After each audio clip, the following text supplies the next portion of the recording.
Thank you. And the difficulty for my presentation is that I, as a Catholic theologian working on Orthodox churches, and sitting in an audience which has experts that are more, to a greater extent, experts on the one hand and on the other situation. On Orthodoxy, I don't have to speak to you because you are the experts, and on Catholic Church here, experts which are more firm in this context. Nevertheless, I feel that it is could be helpful for our discussion to have this perspective of someone. It's a little bit like feeling like coming home, visiting home after being in the Orthodox world with my research, now looking at the German situation of my own church, and to somehow have a look at what are the questions and the challenges we are facing, in fact, in our German situation. So the reference to human dignity is one of the cornerstones of the current ethical discourses of the churches in whole Europe. The Roman Catholic Church and its charity organizations are one of the most firm and expressed advocates for human rights worldwide. With the claim of political independence, the Church is able to defend human dignity on different sides of conflicts. The theological foundation of human dignity is a gift of God to every person, which we heard already. This theological foundation claims to guarantee the unconditioned character of human dignity. There's hardly a day where we cannot read a call for respecting human dignity from a church spokesperson regarding the large amount of conflicts in our societies. As Pope Francis said in his apostolic letter Evangelii Gaudi in 2013, the Catholic Church is considered a credible institution by public opinion and trusted for her solidarity and concern for those in greatest need. Again and again, the Church has acted as a mediator in finding solutions to problems affecting peace, social harmony, the land, the defense of life, human and civil rights, and so forth. This is a good thing. The dignity of the human person and the common good rank higher than the comfort of those who refuse to renounce their privilege. When these values are threatened, a prophetic voice must be raised. End of the quote. The Catholic Church today is nearly an unquestioned prophetic voice, the advocate of the good, of human dignity, of justice and solidarity. Yet it has been a long way up to this day and this observation. It's only 50 years ago that the Catholic Church accepted the Declaration of Human Rights as the basis for the just common life of the people. With the encyclica Pacem in Terris in 1963 and the encyclica Dignitatis Humanae of 1965, the Church performed radical a turn to the dignity of the person, which allowed to theologically legitimate human rights and freedom. The historical path from a categorical refuse over a cautious reproachment to the today euphoric identification was long and contested. The documents and statements of the Catholic Church concerning human dignity can be distinguished, and we have heard already about it, between texts regarding the moral, individual dimension of dignity, that means question of the beginning and the end of human life, sexuality, and the personal autonomy, and texts regarding the social dimension of dignity in terms of justice, peace, and solidarity. Both dimensions are, of course, interrelated, as far as the dimension of social ethics relies on the commitment to the dignity of every person, and questions of individual ethics and morality are embedded in social structures and laws. Interestingly, it can be observed that the statements of the Church on matters of social justice, solidarity, and in defense of human rights are much more confident and uncontested within the Church. And this perception is mirrored also by the situation in Germany, which I will examine a little bit in this paper. In 2017, the German Conference of Bishops and the Evangelical Church in Germany published a joint document called God and the Dignity of the Human Person. This document is the result of a long process of joint consultations, discussions, and theological research on an ecumenical working group. The decision to conduct this official joint working group was a reaction to the fact that Lutheran and Catholic spokespersons during the last years often could not find a consensus on ethical issues discussed in the German public sphere. The different answers on the issues of stem cell research, assisted suicide, and same-sex marriage seem to undermine the joint commitment to human dignity in other spheres, and thus undermined the credibility of the Christian churches in a secular German society. Thus, the aim of this document was to define the fundamental accordance of the theological position and the divergences in argumentation in some practical cases. The document states, even if the concept of human dignity is open to different interpretations, the testimony of Christians and the Christian churches in a pluralistic society lives out of the fundamental unity in the common belief in the unalienable human dignity rooted in the image and likeness of God. The document admits the already mentioned two directions of ethical discussions, the individual moral dimension and the dimension of social ethics. It then presents three examples of common interest and differentiated approach. It's the example of the research on stem cells, child poverty, and assisted suicide. And with this sample, the document somehow illustrates the current hotspots of the Church's discourse on human dignity in Germany. First, remarkably, the issue of child poverty is marked as the only issue without conflict, and this is the issue of social ethics. This observation proves how serious the Christian churches perceive the biblical message of a reversal of all worldly power structures and the option for the poor. In addition, this common commitment to social justice underlines the absolute recognition of the meaning of social structures regarding the dignified life of every human being. The document states, the dignity of the human person includes all aspects and factors that make life possible and opens a habitat for future generations. The example of child poverty and education shows the deep understanding for the complex interrelatedness of social institutions, the formation of social consent about ethical principles, and the self-esteem of every person.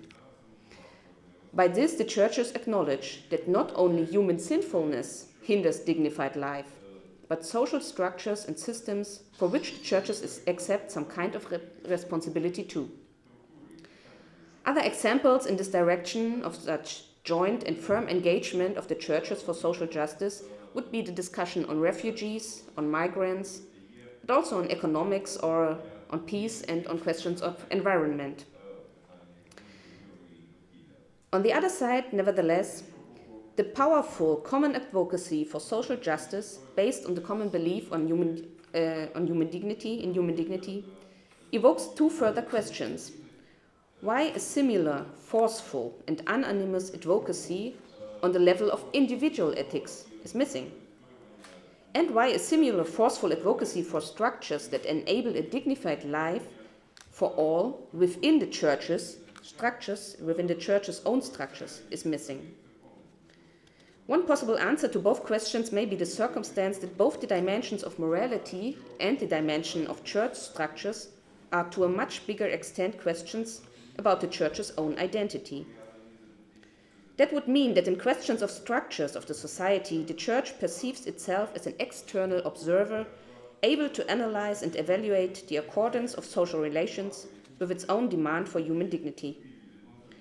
And this is true as far as the church is no political actor in charge for the development of laws, institutional constructions, the establishment and control of the global and domestic economic market. Acknowledging that this was not always the case, it is indeed a huge chance for the church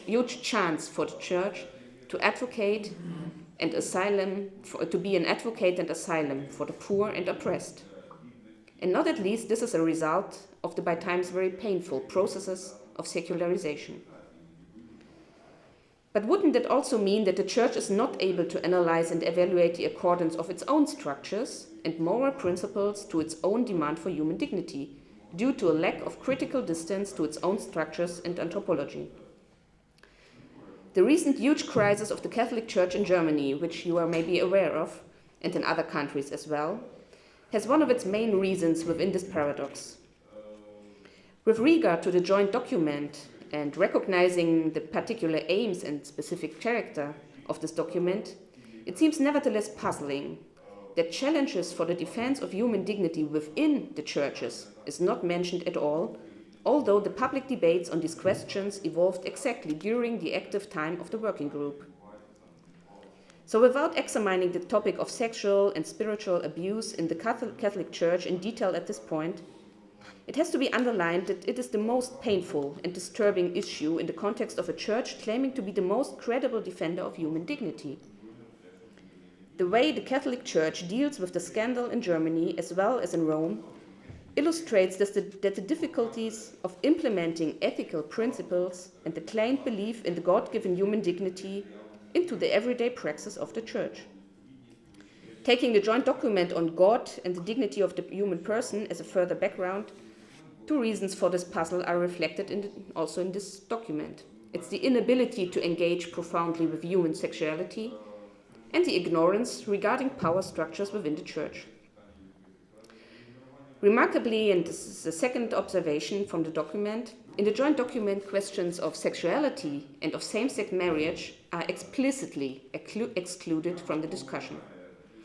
In point 26 of the document, the working group admits that there are, I quote, further important spheres of ethics where the current differences between evangelical and Catholic positions show up. Human dignity may play a role within these topics, especially the issue of sexuality and life plans of same-sex partnerships gain huge attention in recent ecclesial institutions and professional discussions. Quote end. As a reason for not engaging with these issues, the document specifies, I quote, because the task of the group was limited to discuss fundamental questions, Grundsatzfragen. It remains unclear, I guess, why questions of sexuality would be less fundamental than the practical issues covered in the document. Human sexualities face rigorous, controversial discussions not only between the churches, but also within them. And it would be hardly possible to find issues in the sphere of human dignity more fundamental and yet less contested. Yet, a serious, profound engagement with questions of sexuality is still missing within the Catholic Church, and this is one of the crucial reasons for the not-ending scandal about sexual abuse within the Church. The engagement of the Catholic Church with questions of sexuality focuses on the arguments of natural law, tradition, and the authority of the magisterium.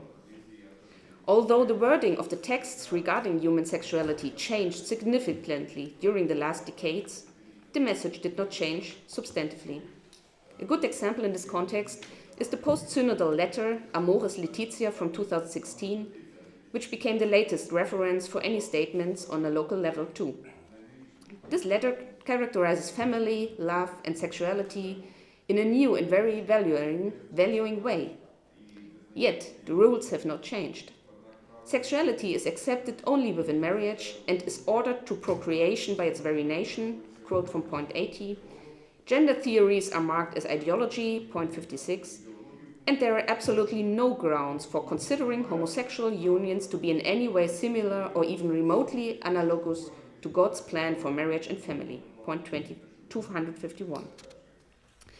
As a reaction to the crisis of the Catholic Church in Germany, the Bishops' Conference in Germany and the laity movement started a synodal path to explore the possibilities to overcome those structures responsible for the massive abuse.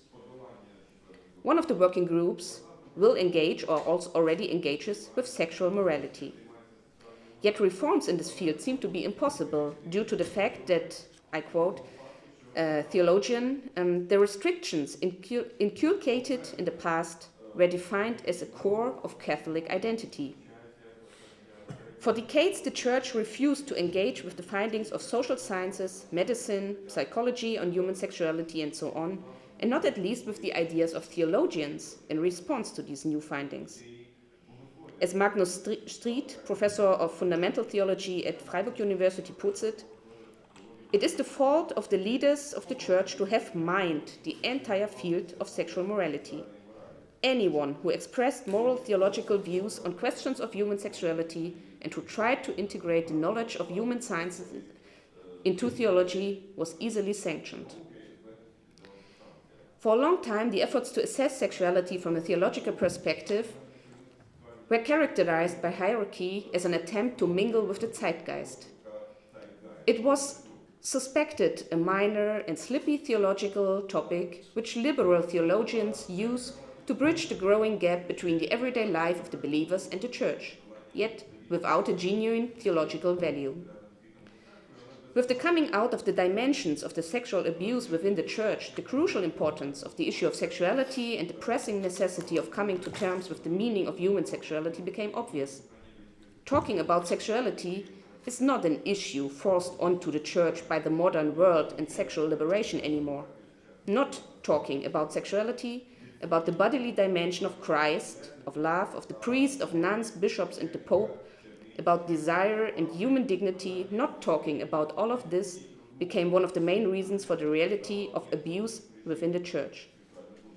In its official statement after the German Bishops' Conference in March this year, which was mainly dedicated to the dealing with the sexual abuse within the church, the bishops underline, I quote, "The sexual morality of the church did not take into account the decisive findings of theology and humanities. The personal meaning of sexuality finds no adequate attention. The result of this, the moral teaching gives no orientation to most of the baptized. We feel how often we are not able to speak about questions of sexual behavior." Quote end. The current documents that somehow deal with human sexuality and the official statements of the bishops in Germany on these issues testify the efforts to change the paradigm of conceal and suspicion regarding sexuality. Yet if the restrictions regarding sexuality are at the core of Catholic identity, to change these restrictions would mean to question one's own identity. The massive resistance of some bishops, of structures in Rome, and not at least from the German Papa Emeritus, are linked to this apparently existential fear of losing its identity by acknowledging human autonomy, also in questions of sexuality. And thereby a comprehensive understanding of human dignity appears as contradictory to the identity of the Church. How come that the Church, which core message is a message of liberation of the person in his or her way to unfolding salvation and perfection, could find itself in such a paradox? And this question leads further to my third observation in the joint document on human dignity. The joint document, God and the Dignity of the Human Person, is the result of a theological working group with participation of high-ranking bishops. Yet the working group, I quote, asked the churches to prove whether these examinations are helpful, quote end. That means it has no liability until the hierarchy will make use of it. This wording points to the gap between academic theology and the church hierarchy with its privilege to adapt the official teaching. And one of the key words of the engagement of the German Catholic Church with the scandal of abuse during the last years became the word abuse of power. The Bishop of Hildesheim coined it in 2018 with the remark that power abuse is part of the Church's DNA. These power structures cause the paradoxical contradiction between the outspoken and firm engagement of the Church for social justice worldwide and the inability to embrace the equal dignity of every person irrespective of gender and sex within the Church. Being one of the main actors in the global defense of human dignity in economic, social, ecological, educational regards, the Church remains at the same time one of the main actors in gender-based discrimination. The claim that the value of human dignity is the cornerstone of the identity of the Church will only prove credible if it is applied to the world as well as to the Church. Thank you.